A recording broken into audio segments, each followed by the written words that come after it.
1 minute, starting now, to getting to state. Sit upright, tall, strong. Breathe into your belly.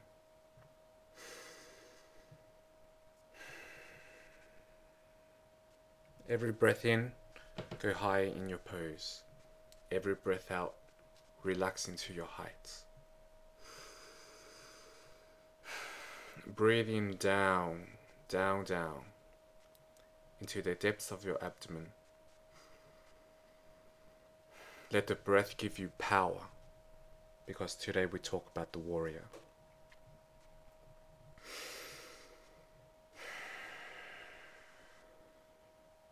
Get into state. Feel your power. Feel the power of your manhood.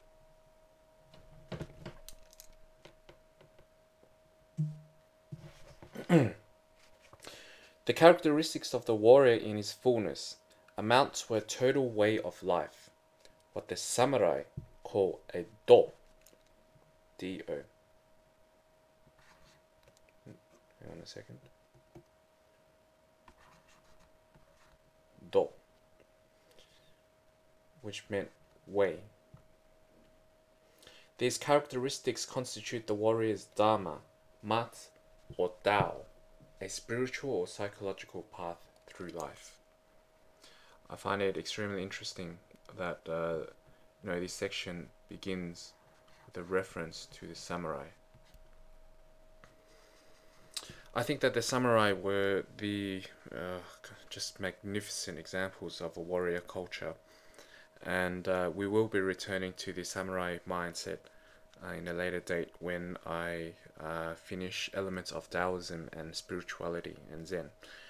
We'll be looking at classical samurai texts, texts like the Hagakure. Aggressiveness is a stance towards life that rouses, energizes, and motivates. The samurai advice was always to leap into battle with full potential of ki, or vital energy. That is ki. Here, that's in Japanese, also known as chi in Chinese. There was only one position in which to face the battle of life, frontally. And it is also proclaimed that there was only one direction, forward. As we talk about the warrior, we are going to talk about action, decisive action, the action that we need to take. And as you watch this video, I want you, as men, to reflect on your life and ask yourself the question, what action do I have to take right now? There is action that I need to take right now that I'm not taking. What action must I take right now? How does the man accessing the warrior know what aggressiveness is appropriate under the circumstances? He knows through clarity of thinking, through discernment. The warrior is always alert. He is always awake. He is never sleeping through life. He knows how to focus his mind and body. As I go through the spiritual elements of these videos, as I begin to go through the art of war and various other Eastern texts, I will be touching on something called clarity of thinking, emptiness, to see things as they are objectively speaking, and to act. That is the mindset of the warrior. Although the samurai culture has been, bombarded by media and gone through that ringer, we had the ninja fantasies in the 80s and 90s in Western culture. In its purity, I believe that the greatest lesson that the samurai culture can teach us is the mindset of emptiness. In men, it allows us to act.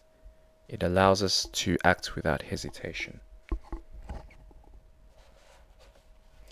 The warrior knows when he has the force to defeat his opponent by conventional means, and when we must adapt an unconventional strategy. he accurately assesses his own strength and skill. If he finds that a frontal assault will not work, he deflects his opponent's assault, spots the weakness in his flank, then leaps into battle. Here is a difference between the warrior and the hero. The man accessing the hero, as we said, does not know his limitations. He is romantic about his invulnerability. The warrior, however, through his clarity of thinking realistically, assesses his capabilities and his limitations in any given situation. The warrior energy, therefore, is a process of self-knowledge. Know thyself, as is said in The Art of War. We'll see that the warrior guides us through action, but it must be connected to the three other archetypes. It is connected to the king energy because it connects with the divine purpose of the king, as we talked about in the last video.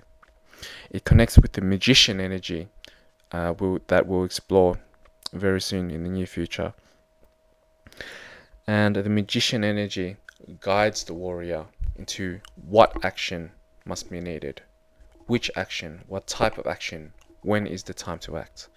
That is the realm of the shaman when the warrior and the magician come together. So, page 82. Warrior traditions all affirm that, in addition to training, what enables a warrior to reach clarity of thought is living with the awareness of his own imminent death. The warrior knows the shortness of life and how fragile it is. Let's read that again. A warrior reaches clarity of thought, living with awareness of his own imminent death. I'd say most of us run away from something like that. I think we run away from the ideas of our own mortality. And it is a boyish frame of mind to constantly believe that we are invincible. It is very tempting to think this way, but it is immature. What I want you to think now is, what action must you take? What action must you take? Because, quite simply, you know in your bones that there is something you have to do before you die. There is one great purpose that you must fulfill before you die. It is interesting that the samurai text Hagakure, I believe it is, or the Book of Five Rings, I'll have to check which one it is exactly, but the book begins with the phrase, "The way of the warrior lies in death." The way of the warrior lies in death. Keep death in mind daily. There is no time for hesitation. The sense of the imminence of death energizes the man accessing the warrior energy to take decisive action. This means he engages life. He never withdraws from it.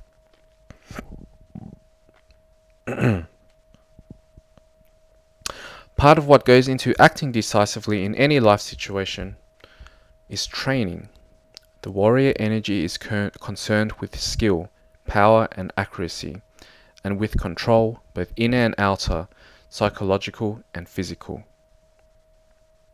His control is, first of all, over his mind and his attitudes. If these are right, the body will follow.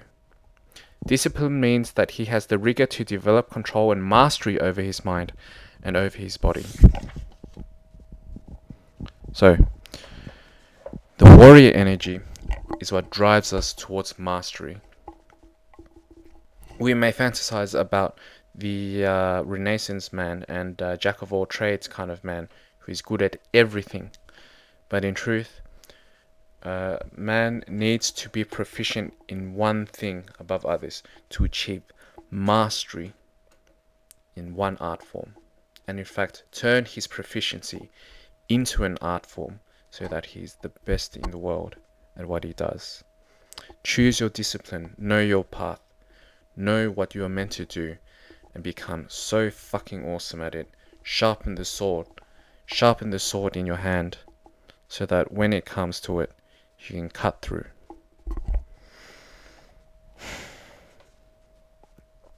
The warrior energy also shows that when we call a The warrior energy also shows what we can call a transpersonal commitment. His loyalty is to something, a cause, a god, a people, a task, a nation, larger than individuals. It is not a selfish purpose that you harness the warrior energy. There is something bigger than yourself that you must do. You are in service to something bigger than yourself. Be in service of an idea, of a certain contribution you have to society. And believe it in so much that you can die for it. The warrior very often comes up in modern society when we commit to our family, commit to our loved ones. That's when the warrior comes out in today's society. When we think about the women or the children we love, we know that we will die for them, we will kill for them, we will do anything for them. I am saying that we should bring that energy to our purpose in life. Find something that means so important to you, so sacred to you, that you are going to kill for it, you will die for it. Not literally, of course, but the mindset comes through. The transpersonal commitment reveals a number of characteristics of the warrior energy. First, it makes all personal relationships relative. Your purpose in life, gentlemen, is more important than anything, including your relationships. Your woman is there to be a muse for you. That's all. A muse. She inspires you. She gives you energy. But when you see their target, you must be prepared to choose that over time with her. Stay on your path, gentlemen. Stay on your path as men. The warrior's loyalty, then, and his sense of duty are to something beyond and other than himself and his own concerns. The hero's loyalty, as we have seen, is really to himself. The warrior is ascetic. He lives a life exactly opposite of most human lives. He lives not to gratify his own personal needs and wishes or his physical appetites, but to hone himself into an efficient spiritual machine. An efficient spiritual machine.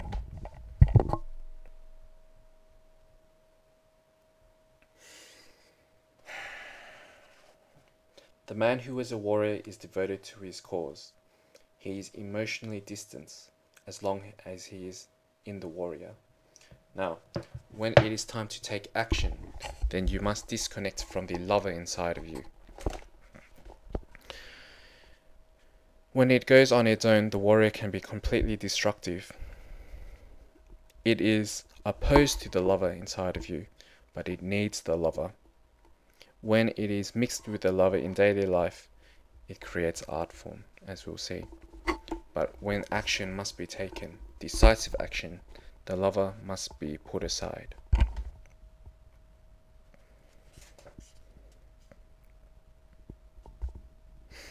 The warrior is often a destroyer, but the positive warrior energy destroys only what needs to be destroyed in order for something new and fresh, such as a change in your life.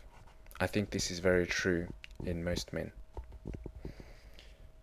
When the warrior is connected with the king, the man accessing these powers is consciously stewarding the realm, and his decisive actions, clarity of thinking, discipline and courage are in fact creative and generative. The warrior's interface with the magician archetype is what enables a man to achieve such mastery and control over himself and his weapons. It is what allows him to channel and direct power to accomplish his goals. Now the third one here. His admixture with the lover energy gives the warrior compassion and a sense of connectedness with all things. The lover is the masculine energy that brings a man back into relatedness with human beings in all their frailty and vulnerability. The lover makes the man, under the influence of the warrior, compassionate at the same time that he is doing his duty. There is a balance that the lover gives you. And in concerns to the warrior, it makes you fight for what you love. That's why the soldiers of previous wars, who were more connected with the lover energy in those days, they fought for their country. They fought and died for their country. We do not have that culture in today's society. I'm not saying that we should encourage warfare, but we need to grow the psyche of the warrior, the beautiful, healthy warrior, the compassionate warrior in daily life.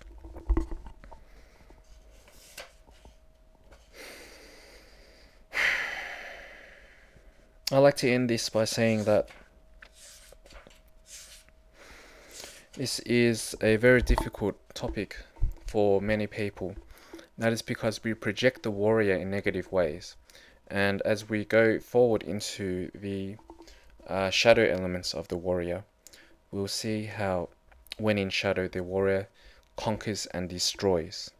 I am saying the warrior, as we see it, as we should see it, conquers the world, but to protect the world, to let it flower, to give it a safe space. In the presence of a woman, the emptiness that a warrior has is able to pierce into her heart. This makes us take action when with a woman, and she will love you for this. Thank you, man. I'll see you in the next video.